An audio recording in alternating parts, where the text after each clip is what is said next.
तर डोंबिवली महापालिका हद्दीमध्ये आज कत्तलखाने बंद ठेवण्याबरोबरच मांस विक्रीवरती बंदी घालण्याचा निर्णय प्रशासनाने घेतलाय। मात्र या निर्णयाचे तीव्र पडसाद उमटतायत।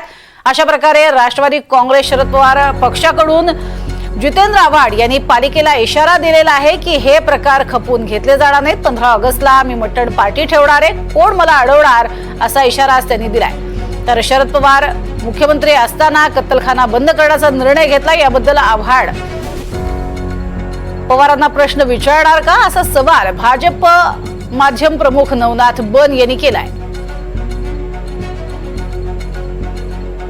जुना दाखला दिला जातोय दरवेळेला शरद पवार हे मुख्यमंत्री असताना घेतलेल्या निर्णयाचा, आणि त्यावरूनच सवाल जवाब रंगलेले आहेत। तुम्हाला हा वाद पेटवायचा आहे फक्त, बाकी काही करायचं नाही। आहे शासनाचं हे सर्क्युलर, आणि त्यांनीही अधिकार कोणाला दिलेत? महानगरपालिकेला दिलेत की तुम्ही तुमचे निर्णय घ्या।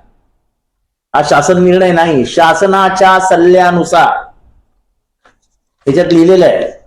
प्राप्त झालेल्या अधिकारानुसार, म्हणजे महाराष्ट्र शासनाच्या नगर विकास खात्याच्या अधिसूचना 1984 UD 87 प्रशासक कल्याण महापालिका कल्याण शासन नगरपत्र देण्यात आलेल्या शासनाच्या सल्ल्यानुसार तुम्हाला काय करायचं ते करा, पण ह्याच्यात कुठेही लिहिलेलं नाही की विक्रीला बंदी आहे। हे जबरदस्ती करण्यात येते। हे घ्या पुरावा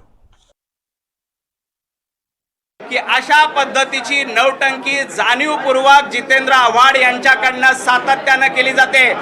जितेंद्र आव्हाडांची भूमिका हिंदू सणांना बदनाम करणं, हिंदू सणांची खिल्ली उडवणं अशी सातत्याने राहिलेली आहे, आणि मी जितेंद्र आव्हाड यांच्या या कृतीचा तीव्र शब्दात निषेध करतो। अशा पद्धतीची नौटंकी करण्याचा अधिकार जितेंद्र आव्हाड यांना नाही आहे।